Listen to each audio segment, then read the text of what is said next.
Oh, say, can you see by the dawn's early light what so proudly we hailed at the twilight's last gleaming, whose rough stripes and bright stars through the perilous fight o'er the ramparts we watched were so gallantly streaming, and the rocket's breath blurred the bombs bursting in air, gave proof through the night that our flag was still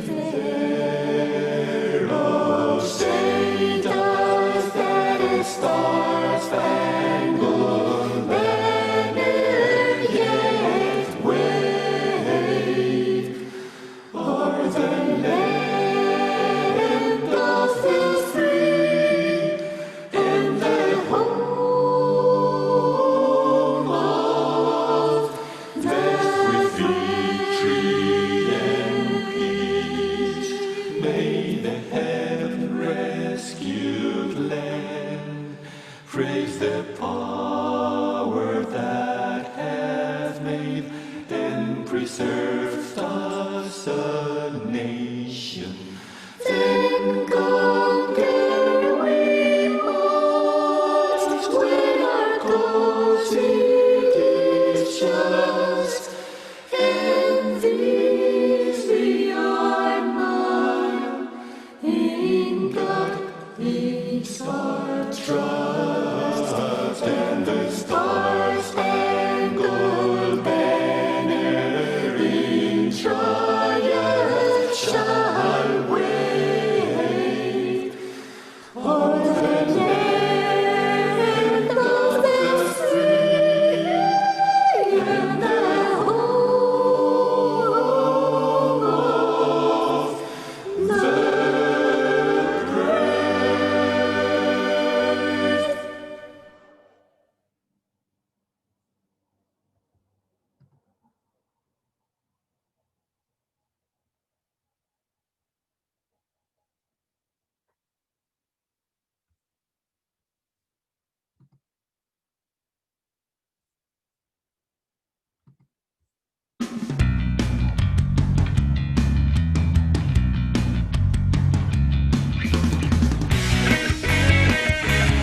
Lots of people dream of becoming President of the United States. But to officially run for office, a person needs to meet 3 basic requirements established by the U.S. Constitution. A presidential candidate must be a natural-born citizen, at least 35 years old, and a U.S. resident for at least 14 years. People with similar ideas usually belong to the same political party. The 2 main parties in the U.S. are Republican and Democrat. Many people want to be president. They campaign around the country and compete to try to win their party's nomination. In caucuses, party members meet, discuss, and vote for who they think would be the best party candidate. In primaries, party members vote in a state election for the candidate they want to represent them in the general election. After the primaries and caucuses, each major party, Democrat and Republican, holds a national convention to select a presidential nominee. The party's presidential nominee announces his or her choice for vice president. The presidential candidates campaign throughout the country to win the support of the general population. On Election Day, people in every state cast their vote. When people cast their vote, they are actually voting for a group of people called electors. The number of electors each state gets is equal to its total number of senators and representatives in Congress. A total of 538 electors form the Electoral College. Each elector casts one vote following the general election. The candidate who gets 270 votes or more wins. The newly elected president and vice president are then inaugurated on January 20th. For more information, go to kids.usa.gov/president.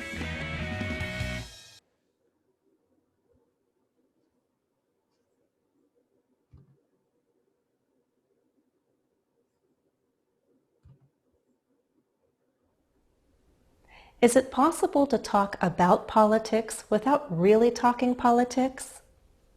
That's what I'm going to attempt to do in this video. Learn about U.S. political parties with Jennifer. You can usually get into a heated discussion when you start talking politics. That is, when you start discussing political issues. That's because people can have very different political views, opinions, especially in a country as diverse as the United States. You don't have to be a member of a political party in order to have a strong political view, but often that's the case. Political parties are official organizations that share the same beliefs and goals. One word of caution: Americans don't usually ask other people directly about their age, their religion, or their politics. What are the two major political parties in the U.S.? In the U.S., the two major political parties are the Democratic Party, which tends to be more liberal and more to the left, and the Republican Party, which tends to be more conservative and more to the right. So American voters are usually Democrats or Republicans. I like the town I live in because there's a good mix of the two, and I actually think that's healthy. These two major political parties have been around since the 1800s. What names and symbols are associated with the two parties? You'll see some symbols used, especially in political cartoons. You know, those drawings that make bold statements or poke fun at people in politics. The Democratic Party is represented by the donkey. Republicans have a symbol too, the elephant. Famous Republicans include Ronald Reagan and Abraham Lincoln. Famous Democrats include Barack Obama and John F. Kennedy. What are some differences between the two parties? Some key differences, as I understand them, are Democrats are more liberal and more progressive on social issues, whereas Republicans are more conservative on social issues.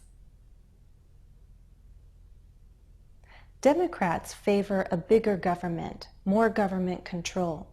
Republicans favor less regulation.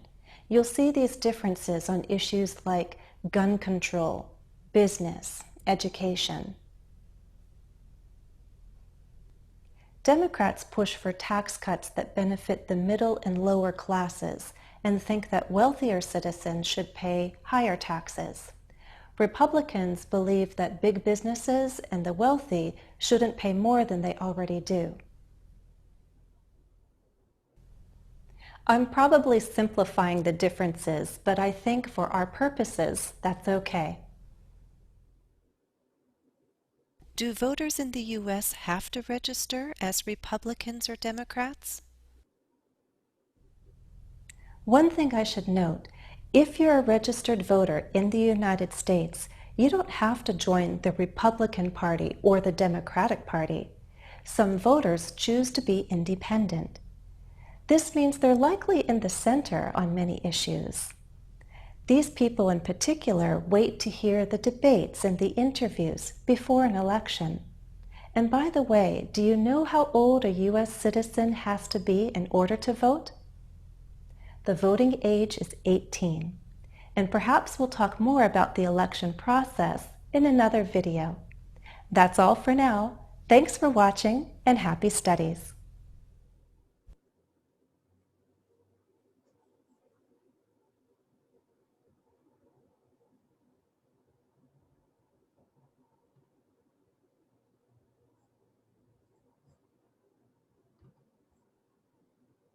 Hi, I'm Josie Torres, and I will be speaking on the Libertarian Party. So let's get to it. Dr. Joe Jorgensen was born May 1st of 1957 in Libertyville, Illinois. She is married and has 2 children, and she taught psychology in Clemson University in 2006.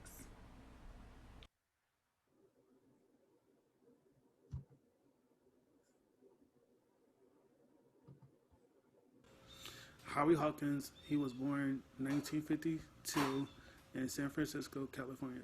He has never been married and has no kids.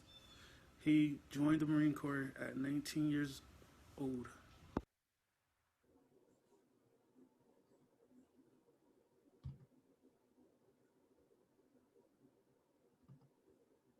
Donald John Trump was born on June 14, 1946 in New York City.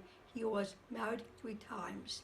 He is the 45th President of the USA. Before he became the President of the USA, he was a businessman. He has 5 children.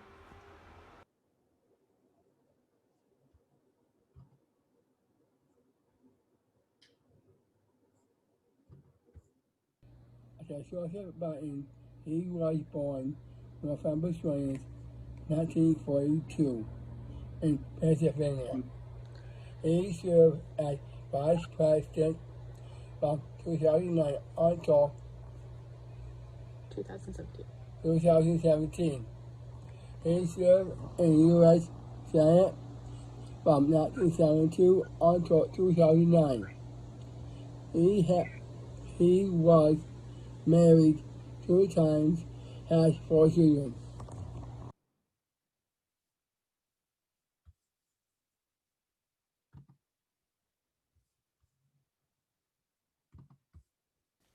Don Blankenship was born March 14, 1950 in Stopover, Kentucky. He is not married but has 2 children. He is a certified public accountant.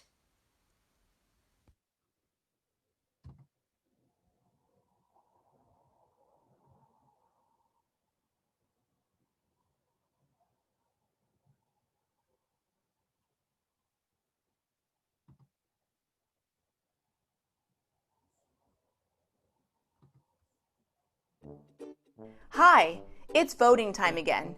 Time to get registered, research the candidates and issues, and make your voice heard. Many people with disabilities are able to vote on our own, but some of us may need an assistant who can help with part or all of the voting process. Almost anyone can be an assistant, including a friend, family member, care provider, or poll worker. But my vote is my personal private choice. If you're an assistant, you have to respect my privacy and independence. Okay, how? Here are some do's and don'ts, and you can find more detailed information and links to local resources at votedisability.org. Before you vote, I'll need to register to vote. You can assist me with finding out how. Depending on the county, registrations can be done in person, through the mail, or online. Registered. You can also assist me in researching candidates and issues, so I can figure out who and what I want to vote for. you should vote for him. No. Your vote is your decision, but please don't make any personal political statements to me. I don't want to feel uncomfortable or pressured to vote the way that you want. Where can I find information about who to vote for? Here's a nonpartisan voter's guide. That's better. You can assist me in finding information, but don't include your opinion. When researching, the assistant can help take notes that can be used later when voting. And you can also assist me making sure every step of the voting process is accessible to me. Look into alternative formats for ballots, pamphlets, and voters' guides published by state, county, or city election offices. This could be large print, braille, or audio tapes. We can also check with our local election office to find out about accessible voting units. Do you have accessible voting units? During the vote. During the vote, assistants can help voters get to polling places or fill out a mail-in ballot. For example, you can read a ballot out loud. Governor, Candidate A, Candidate B, or Candidate C. Make sure you don't try to influence my choices. You can ask me what choice I want to make and help me make sure the ballot is marked correctly, but never make assumptions or suggestions about my preferences. Are you sure you want to vote for that candidate? That candidate did a terrible job as mayor. X, Y, and Z are running for this position, but really only X and Y stand a chance. Any votes for Z are just a waste of time. Wait, hold on. If this initiative doesn't get enough yes votes, they are going to cut all of your benefits. What? Stop. Try again. You can assist by just reading the list of candidates in the order that they're printed. Would you like to vote for X, Y, or Z? That's way better. Never pressure me to vote a certain way. In fact, depending on your location, influencing someone's vote might break the law. Once the ballot is filled out, make sure I have a chance to review it privately before submitting. After the vote. At a polling place, the assistant can help by making sure the ballot is handed in properly. On mail-in ballots, the assistant can make sure the ballot is properly signed according to the rules in your location. And lastly, how I voted is a private decision. Who'd she vote for? That's her business. That's right. Don't discuss my decisions with anybody else. Remember, voting is a private, personal decision. Assistants can make a big difference by assisting voters with disabilities, but they must make sure that the voter's privacy and independence is secure. Go vote! For more information on assisting voters or voting for people with disabilities, check out votedisability.org.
Hey Connecticut, if you want to vote, first you've got to be registered. There's a link in the description where you can check your registration status right now. If you aren't registered or you've moved or changed your name since the last time you voted, you can register online as long as you have a Connecticut driver's license or state ID. If you don't have a Connecticut license, maybe you don't drive or you're a college student from another state, you have to fill out a form and mail it in, which I get it is super annoying.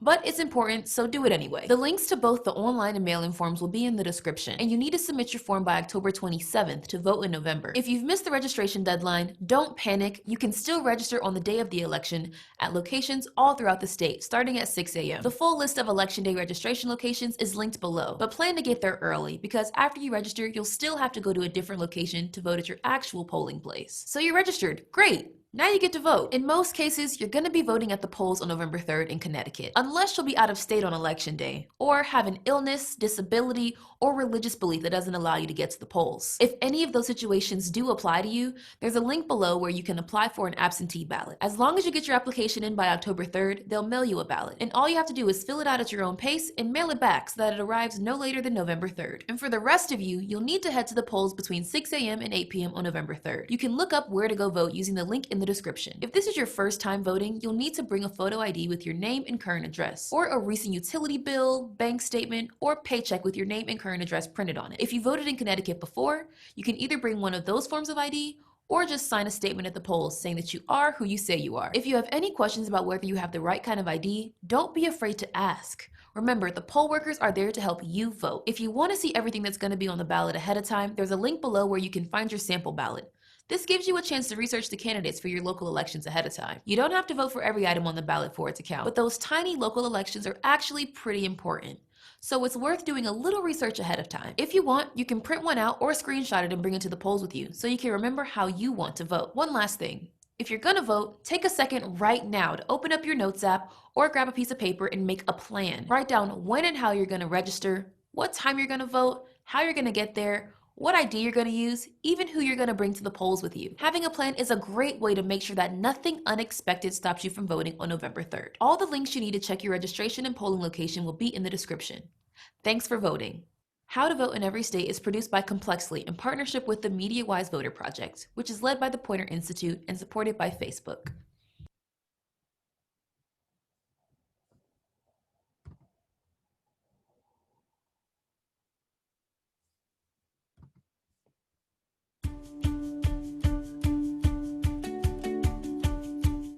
Is your voter registration up to date?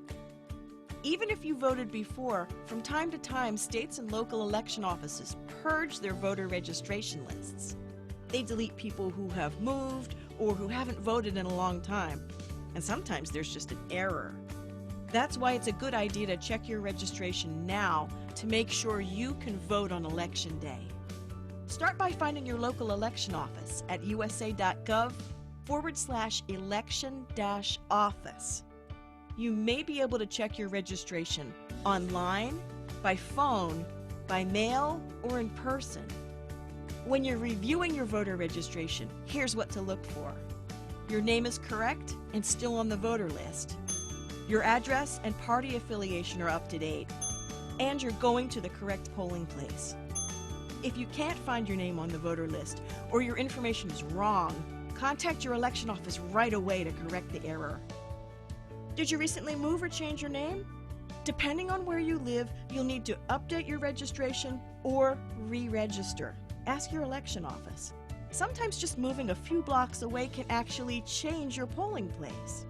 And check your registration if you have not voted in the past couple of elections or you didn't mail back a postcard from your election office. They might consider you inactive and purge your name from the voter registration list. Don't wait until Election Day to discover you can't vote. Check your registration now and learn more about voting at usa.gov/voting.